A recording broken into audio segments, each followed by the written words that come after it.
On the first day of Christmas, my true love gave to me a partridge in a pear tree.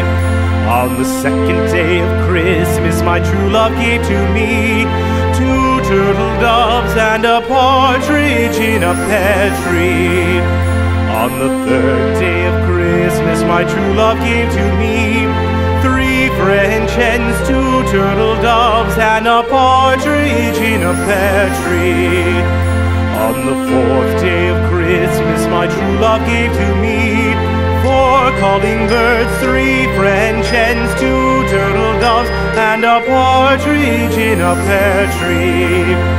On the fifth day of Christmas, my true love gave to me five golden rings, four calling birds, three French hens, two turtle doves, and a partridge in a pear tree.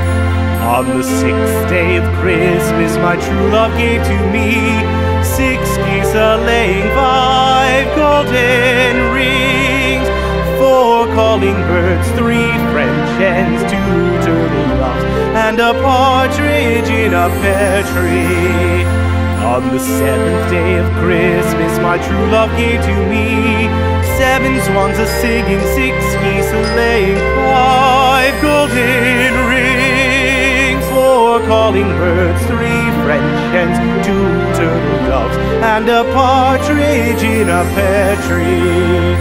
On the eighth day of Christmas, my true love gave to me eight maids a-milking, seven swans a-swimming, six geese a-laying, five golden rings, four calling birds, three French hens, two turtle doves, and a partridge in a pear tree.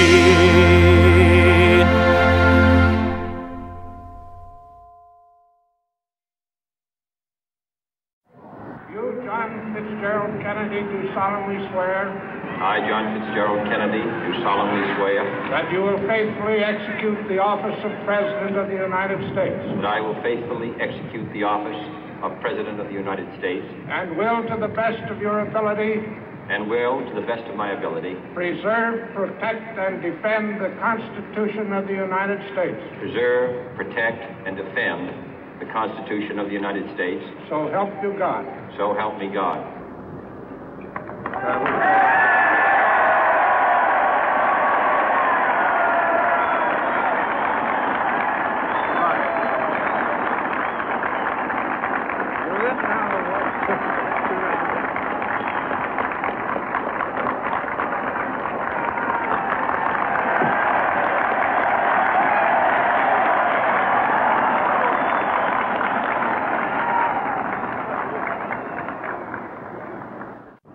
Vice President Johnson, Mr. Speaker, Mr. Chief Justice, President Eisenhower, Vice President Nixon, President Truman, Reverend clergy, fellow citizens. We observe today not a victory of party, but a celebration of freedom, symbolizing an end as well as a beginning, signifying renewal as well as change. For I have sworn before you and Almighty God the same solemn oath our forebears prescribed nearly a century and 3/4 ago. The world is very different now, for man holds in his mortal hands the power to abolish all forms of human poverty and all forms of human life. And yet the same revolutionary beliefs for which our forebears fought are still at issue around the globe. The belief that the rights of man come not from the generosity of the state, but from the hand of God. We dare not forget today that we are the heirs of that first revolution. Let the word go forth from this time and place to friend and foe alike that the torch has been passed to a new generation of Americans born in this century, tempered by war, disciplined by a hard and bitter peace, proud of our ancient heritage, and unwilling to witness or permit the slow undoing of those human rights to which this nation has always been committed and to which we are committed today at home and around the world.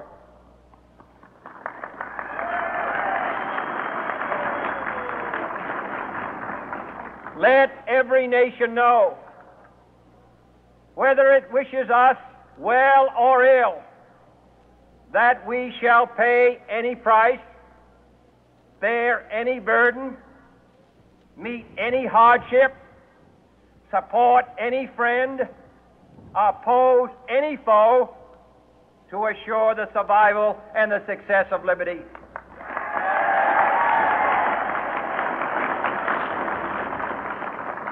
This much we pledge and more. To those old allies whose cultural and spiritual origins we share, we pledge the loyalty of faithful friends. United, there is little we cannot do in a host of cooperative ventures. Divided, there is little we can do, for we dare not meet a powerful challenge at odds and split asunder. To those new states whom we welcome to the ranks of the free, we pledge our word that one form of colonial control shall not have passed away merely to be replaced by a far more iron tyranny. We shall not always expect to find them supporting our view, but we shall always hope to find them strongly supporting their own freedom, and to remember that in the past, those who foolishly sought power by riding the back of the tiger ended up inside.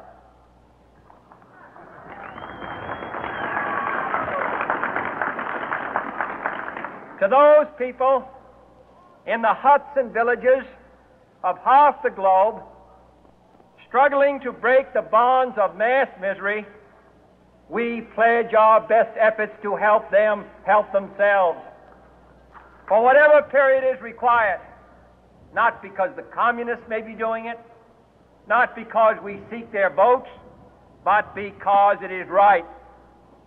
If a free society cannot help the many who are poor, it cannot save the few who are rich.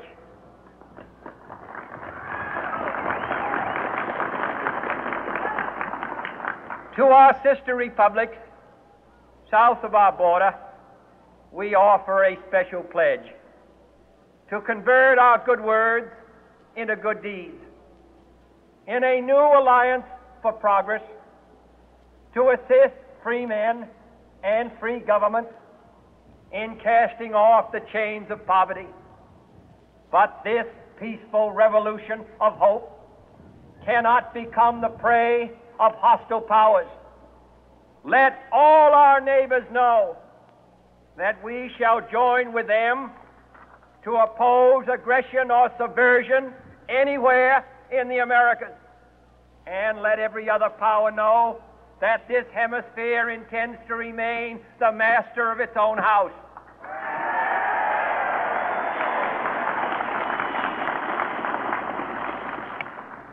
To that World Assembly of Sovereign States, the United Nations, our last best hope, in an age where the instruments of war have far outpaced the instruments of peace, we renew our pledge of support to prevent it from becoming merely a forum for invective, to strengthen its shield of the new and the weak, and to enlarge the area in which its writ may run. Finally, to those nations who would make themselves our adversary, we offer not a pledge, but a request that both sides begin anew the quest for peace. Before the dark powers of destruction, unleashed by science, engulf all humanity in planned or accidental self-destruction. We dare not tempt them with weakness, for only when our arms are sufficient beyond doubt can we be certain beyond doubt that they will never be employed.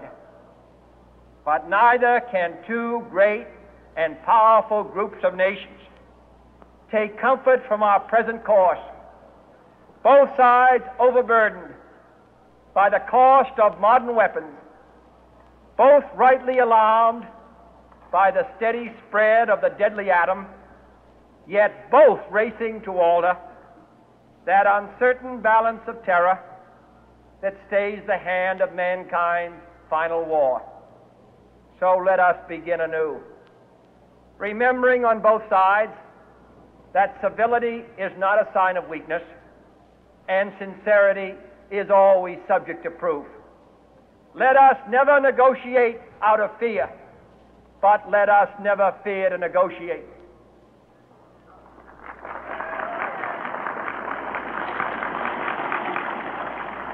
Let both sides explore what problems unite us, instead of belaboring those problems which divide us.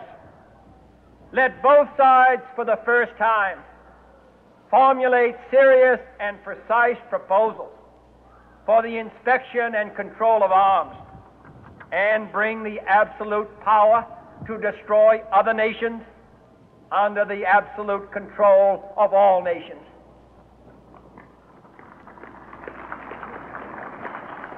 Let both sides seek to invoke the wonders of science instead of its terrors.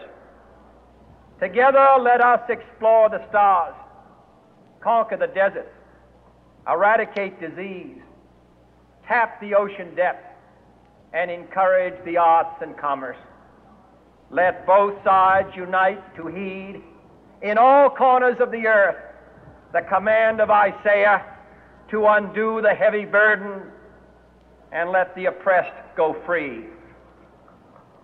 And if a beachhead of cooperation may push back the jungle of suspicion, let both sides join in creating a new endeavor, not a new balance of power, but a new world of law, where the strong are just and the weak secure and the peace preserved. All this will not be finished in the first 100 days, nor will it be finished in the first 1,000 days, nor in the life of this administration, nor even perhaps in our lifetime on this planet. But let us begin.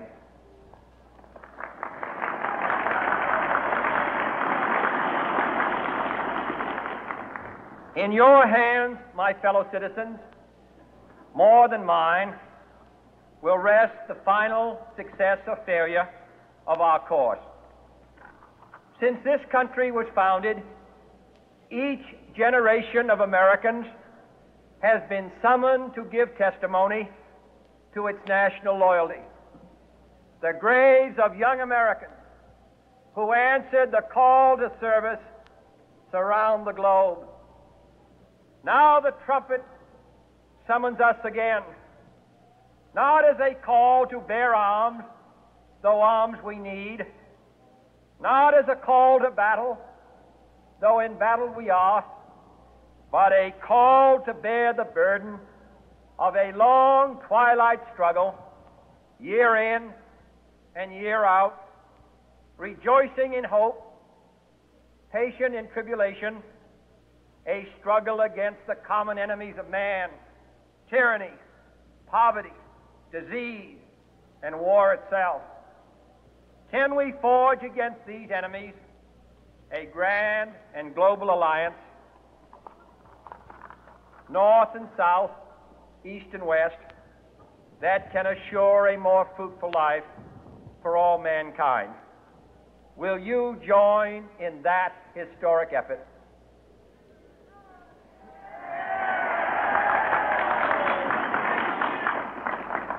In the long history of the world, only a few generations have been granted the role of defending freedom in its hour of maximum danger.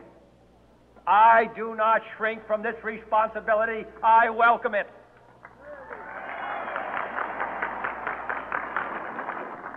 I do not believe that any of us would exchange places with any other people